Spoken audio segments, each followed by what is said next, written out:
Hi hello ಎಲ್ಲರಿಗೂ ನಮಸ್ಕಾರ. Welcome back to our YouTube channel Tejas Sahana YouTube channel. ಇವತ್ತು ನಮ್ಮ ಮನೆಯಲ್ಲಿ ನನಗೆ ತಣ್ಣೀರು ಮುಡ್ಸೋ ಶಾಸ್ತ್ರ ಮಾಡ್ತಾ ಇದ್ದಾರೆ. ಯಾಕೆ ಅಂತ ಅಂದರೆ 3 ಮಂತ್ಸ್ ಕಂಪ್ಲೀಟ್ ಆದಾಗ ಇಲ್ಲ 5 ಮಂತ್ಸ್ ಕಂಪ್ಲೀಟ್ ಆದಾಗ ತಣ್ಣೀರು ಮುಡ್ಸೋ ಶಾಸ್ತ್ರ ಅಂತ ಮಾಡ್ತಾರಂತೆ. ನಾವು ಅಕಸ್ಮಾತಾಗೂ ಒಂದು ಸ್ವಲ್ಪ ತಣ್ಣೀರು ಟಚ್ ಆದ್ರೂ ಪಾಪುಗೆ ಕೋಲ್ಡ್ ಆಗಬಾರ್ದು ಅಂತ ಮಾಡಿಸ್ತಾರಂತೆ. ಹಂಗಂತ ಪೂರ್ತಿಯಾಗಿ ತಣ್ಣೀರು ಮುಟ್ಕೊಂಡೇ ಯೂಸ್ ಮಾಡಿಕೊಂಡೇ ಇರಬೇಕು ಅಂತ ಅಲ್ಲ. ಒಂದು ಸತಿ ತಣ್ಣೀರು ಮುಡಿಸ್ತಾರೆ. ತಣ್ಣೀರು ಮುಡ್ಸಾದ್ಮೇಲೆ ನಾವು ದೇವಸ್ಥಾನಕ್ಕೆ ಹೋಗಬೇಕು. ಅಲ್ಲಿಗಂಟ ದೇವಸ್ಥಾನಕ್ಕೆ ಹೋಗಂಗಿಲ್ಲ ಅಂತ ಅಂದ್ಬಿಟ್ಟು ಹೇಳ್ತಾರೆ. ಅದಕ್ಕೋಸ್ಕರ ಅಂತ ಅಂದ್ಬಿಟ್ಟು ಅದು ಸೂತಕ ಕಳ್ದಂಗಂತೆ. ಅದಕ್ಕೋಸ್ಕರ ಪೂಜೆ ಮಾಡಿಸ್ತಾರೆ ತಣ್ಣೀರನ್ನ. ಅದಾದಮೇಲೆ ನಮ್ಮಮ್ಮ ಕೆಳಗಡೆ ಹೋಗಿ ನೀರು ತೊಗೊಂಡು ಬಂದ್ಬಿಟ್ಟು ಟ್ಯಾಪಲ್ಲಿ ನೀರು ತೊಗೊಬಂದ್ಬಿಟ್ಟು ಪೂಜೆ ಮಾಡಿಸ್ತಾ ಇದ್ದಾರೆ. ನಾವೇನು ಕೆಳಗಡೆ ಹೋಗಲಿಲ್ಲ, ಎಲ್ಲರೂ ಅಲ್ಲಿ ಓಡಾಡ್ತಾ ಇರ್ತಾರೆ. ಅದಕ್ಕೇ ಅಮ್ಮ ಮೇಲ್ಗಡೆನೇ ನೀರು ತೊಗೊಂಡು ಬಂದರು. ನಲ್ಲಿಲೇ ಹಿಡ್ಕೊಂಡು ಬಂದು ಆಚೆ ಮೇಲ್ಗಡೆ ತುಳಸಿ ಕಟ್ಟೆ ಹತ್ರನೇ ಪೂಜೆ ಮಾಡಿದೆ ನಾನು.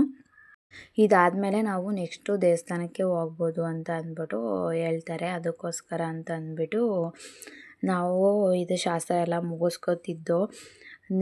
ಇದು ಶಾಸ್ತ್ರ ಮಾಡಿಬಿಟ್ರೆ ನಮಗೆ ಒಂದು ಸೂತಕ ಅಂತ ಇರೋದು ಎಲ್ಲ ಕಳೆಯುತ್ತೆ ಅಂತ ಅಂದ್ಬಿಟ್ಟು ಹೇಳ್ತಾರೆ. ಅದಕ್ಕೋಸ್ಕರ ಅಂತ ಫುಲ್ಲು ಪೂಜೆ ಎಲ್ಲ ಮುಗಿಸ್ಕೊಂಡು ಬೆಳಗ್ಗೆನೆ ಅಮ್ಮಂಗೆ ಆಮೇಲಿಂದ ಕೆಲಸ ಇರುತ್ತೆ ಅಂತ ಅಂದ್ಬಿಟ್ಟು ಬೆಳಗ್ಗೆನೇ ಟೈಮ್ ಚೆನ್ನಾಗಿತ್ತು ಅಂತ ಅಂದ್ಬಿಟ್ಟು ಅವರು ಬೆಳಗ್ಗೆನೇ ಮುಗಿಸಿದ್ರು.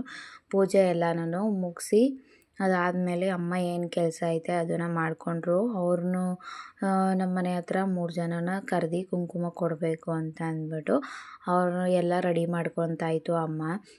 ನಾನು ತಣ್ಣೀರು ಮುಟ್ಟಬೇಕಲ್ವ, ಅದಕ್ಕೋಸ್ಕರ ಅಂತ ಅಂದ್ಬಿಟ್ಟು ಪೂಜೆ ಮಾಡ್ತಾಯಿದ್ದೆ. ಅಮ್ಮ ಅವ್ರಿಗೆಲ್ಲ ಕುಂಕುಮ ಕೊಡೋಕ್ಕೆ ಅಂತ ಅಂದ್ಬಿಟ್ಟು ಎಲ್ಲ ರೆಡಿ ಮಾಡ್ಕೊತಾ ಇತ್ತು. ಅವಳು ಪಾಪು ಅಲ್ಲೇ ಒಬ್ಬರು ಬಂದಿದ್ದರು, ಅವ್ರ ಕೈ ಕೊಟ್ಟು ಎಲ್ಲ ರೆಡಿ ಮಾಡ್ಕೊತಾ ಇತ್ತು.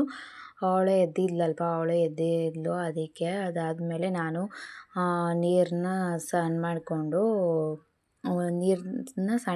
ಎತ್ಕೊಂಡು ಅಜ್ಜಿದೆ ಕೈ ಒಳಗಡೆ. ಯಾಕೆ ಅಂತಂದರೆ ಹಿಂದೆಲೇ ಬಿಸಿನೀರಿಗೂ ಕೈ ಇಟ್ಟೆ. ಯಾಕೆ ಅಂತಂದರೆ ನನ್ನ ಮಗಳಿಗೆ ಕೋಲ್ಡ್ ಬೇಗ ಆಗಿಬಿಡುತ್ತೆ. ಅದಕ್ಕೋಸ್ಕರ ಅಂತಂದ್ಬಿಟ್ಟು ಬಿಸಿನೀರಿಗೆ ಕೈ ಹಚ್ಬಿಟ್ಟೆ. ಅದಾದಮೇಲೆ ನಮ್ಮ ಮನೆ ಹತ್ರ ಇರೋರು ಕುಂಕುಮಕ್ಕೆ ಬಂದಿದ್ದರು. ಅಮ್ಮ ಕರೆದ್ರು ಅಂತ ಅಂದ್ಬಿಟ್ಟು ಬಂದು ಕುಂಕುಮ ತಗೊಂಡ್ರು. ಅವರು ಸ್ವಲ್ಪ ಮಾತಾಡಿಕೊಂಡು ಆಮೇಲೆ ಕುಂಕುಮ ಎಲ್ಲ ತಗೊಂಡು ಅವರು ಹೊರಟ್ರು. ಒಂಥರ ಚೆನ್ನಾಗಿತ್ತು, ಸಿಂಪಲಾಗೆ ಬೇಗ ಮುಗಿದೋಯ್ತು. ಇವತ್ತು 3 ಮಂತ್ಸ್ ಕಂಪ್ಲೀಟ್ ಆಗೋ ಒಳಗಡೆ ಮುಟ್ಟಿಲ್ಲ ಅಂತ ಅಂದರೆ ನಾವು ನೆಕ್ಸ್ಟು ಅದನ್ನು 5th ಮಂತ್ ತನಕ ಮುಟ್ಟೋಕ್ಕಾಗಲ್ಲ ತಣ್ಣೀರು. ಅಲ್ಲಿಗಂಟ ದೇವಸ್ಥಾನಕ್ಕೂ ಹೋಗಂಗಿರಲಿಲ್ಲ. ಅದಕ್ಕೋಸ್ಕರ ಅಂತ ಅಂದ್ಬಿಟ್ಟು ತಣ್ಣೀರು ಮುಟ್ಬಿಟ್ಟೆ. ನಂಗೆ ದೇವಸ್ಥಾನಕ್ಕೆ ಹೋಗ್ಬೇಕಂತ ಸಖತ್ ಅನಿಸ್ತಾಯಿತ್ತು. ಅದಾದಮೇಲೆ ಅಮ್ಮ ಬೆಳಗ್ಗೆ ಎದ್ದು ನಾಷ್ಟಕ್ಕೆ ಎಲ್ಲ ರೆಡಿ ಮಾಡ್ತಾಯಿದ್ರು. ಆಮೇಲೆ ಪಾಪುನ ಸ್ನಾನ ಮಾಡ್ಸೋಕ್ಕೆ ಕರ್ಕೊಂಡು ಬಾ ಅಂತ ಅಂದ್ಬಿಟ್ಟು ಪಾಪುನ ಸ್ನಾನ ಮಾಡ್ಸೋಕ್ಕೆ ಕರ್ಕೊಂಡೋಗಿ ಕೊಟ್ಬಿಟ್ಟು ಬಂದು ಎಲ್ಲನೂ ಮಾಡ್ಕೋತಾ ಇದ್ದೆ. ಆ್ಯಕ್ಚುಲಾಗಿ ಹೇಳಬೇಕು ಅಂತ ಅಂದರೆ ನಾನು ಅವತ್ತು ಏನು ಪೂಜೆ ಮಾಡಿದ್ನೋ ಅವತ್ತು ಯಾವುದೂ ಕ್ಲಿಪ್ಪಿಂಗ್ಸ್ ತೊಗೊಳ್ಳಿಲ್ಲ. ಇದು ನೆಕ್ಸ್ಟ್ ಡೇ ಲಾಗು. ಅವತ್ತು ಸ್ವಲ್ಪ ಬ್ಯುಸಿ ಇದ್ದೆ ಅಂತ ಅಂದ್ಬಿಟ್ಟು ಏನೂ ಕ್ಲಿಪ್ಪಿಂಗ್ಸ್ ತೊಗೊಳ್ಳಿಲ್ಲ.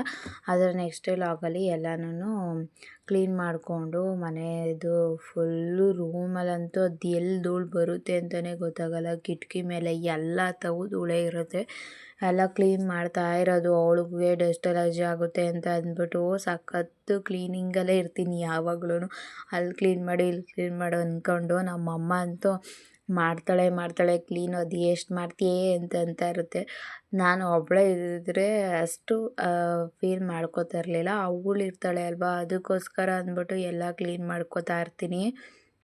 ಮೇಯ್ನು ಪಾಪು ಆದಮೇಲೆ ಅವ್ರಿಗೆ ಜಾಸ್ತಿ ಪ್ರಯಾರಿಟಿ ಬಂದ್ಬಿಡುತ್ತೆ ಅಲ್ವಾ. ನಮಗಿಂತ ಅವ್ರ ಮೇಲೆ ಬರೋಷ್ಟು ಕಾಳಜಿ ನಮ್ಮ ಮೇಲೆ ನಮಗೆ ಬಂದಿರಲ್ಲ ಅನಿಸುತ್ತೆ. ಎಷ್ಟು ಅವ್ರ ಮೇಲೆ ಇದಾಗ್ಬಿಟ್ಟಿರ್ತೀವಿ ಅಂತ ಅಂದರೆ ಕೇರಿಂಗಲ್ಲಿ ಇರ್ತೀವಿ ಅಂದರೆ ನಮ್ಮನ್ನೇ ನಾವು ಒಂದೊಂದು ಸತಿ ಕೇರೇ ಮಾಡ್ಕೊಳ್ಳಲ್ಲ. ಈವನ್ ಅದರಿಂದ ಎಷ್ಟೋ ಮಕ್ಕಳು ಸಾಕೋದ್ರಲ್ಲಿ ಎಷ್ಟೋ ಅಮ್ಮಂದಿರು ಒಂದೊಂದು ಟೈಮ್ ಊಟನೂ ಮಾಡಿರಲ್ಲ, ಏನೂ ಮಾಡಿರಲ್ಲ. ಅವ್ರು ನೋಡ್ಕೊಳ್ಳೋದ್ರಲ್ಲೇ ಕಳೆದ್ಬಿಟ್ಟಿರ್ತಾರೆ. ಒಂಥರ ಅವ್ರದ್ದು ಲೈಫ್ ಚೆನ್ನಾಗೂ ಇರುತ್ತೆ ಆ್ಯಂಡ್ ಸ್ವಲ್ಪ ಕಷ್ಟನೂ ಇರುತ್ತೆ. ಅದಾದಮೇಲೆ ಬಂದು ಎಣ್ಣೆ ಹಾಕ್ಕೊತಾ ಇದ್ದೀನಿ. ಅಪ್ಪ ಈ ಎಣ್ಣೆ ಹಾಕಿ ನಾನು ಬಿಡಲ್ಲ, ಆದ್ರೂ ತುಂಬ ಕೆಂಚಗಾಗ್ಬಿಟ್ಟಿದೆ ಕೂದಲು, ರಫ್ ಆಗಿಬಿಟ್ಟಿದೆ. ಮತ್ತು ಅದು ಅವಾಗವಾಗ ತಲೆನೋವು ಬರ್ತಾ ಇರುತ್ತೆ. ಅದಕ್ಕೋಸ್ಕರ ಎಣ್ಣೆ ಹಾಕಿ ಬಿಡೋಣ, ಆಮೇಲೆ ಸ್ನಾನ ಮಾಡಿದ್ರೆ ಆಯಿತು ನಾಳಿಕೆ ಅಂತ ಅಂದ್ಬಿಟ್ಟು ಫುಲ್ಲು ತಲೆಗೆಲ್ಲ ಎಣ್ಣೆ ಹಚ್ಕೊತಿದ್ದೆ.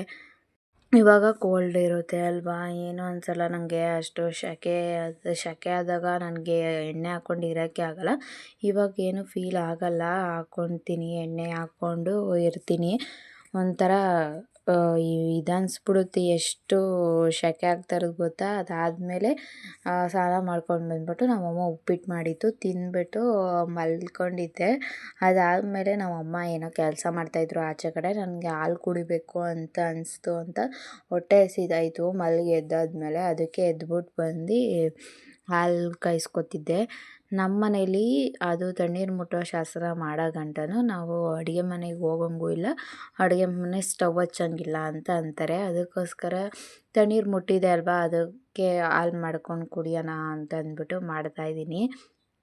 ಯಾವಾಗಲೂ ಅಮ್ಮನ ಮೇಲೆ ಡಿಪೆಂಡ್ ಆದರೆ ಹೆಂಗೆ, ಅಮ್ಮನೂ ಅಷ್ಟರಲ್ಲಿ ಬಂದರು ನಾನು ಕಾಲ್ ಮಾಡೋಷ್ಟರಲ್ಲಿ. ಅದಾದಮೇಲೆ ಅಮ್ಮನ ಹತ್ರ ತಲೆ ಬಾಚಿಸ್ಕೊಂಡು ಎಷ್ಟೊಂದು ತಿಂಗಳುಗಳೇ ಆಗೋಗಿತ್ತು. ಅದಕ್ಕೆ ಅಮ್ಮ ಎಣ್ಣೆ ಬೇರೆ ಹಾಕ್ಕೊಂಡಿದ್ನಲ್ವ, ಅಮ್ಮನ ಹಂಗೆ ತಲೆ ಬಾಚು ಅಂತ ಅಂದ್ಬಿಟ್ಟು ಅಮ್ಮನ ಕೈಲಿ ಎಣಿಸ್ಕೊಂಡೆ. ಅದೊಂಥರ ಫೀಲು. ನಾವು ಇನ್ನೊಂದು ಮಗುಗೆ ಅಮ್ಮ ಆಗಿದ್ರೂ ನಮಗೆ ಅಮ್ಮನೇ ಎಲ್ಲ ಆಗಿರ್ತಾರೆ ಅಲ್ವಾ.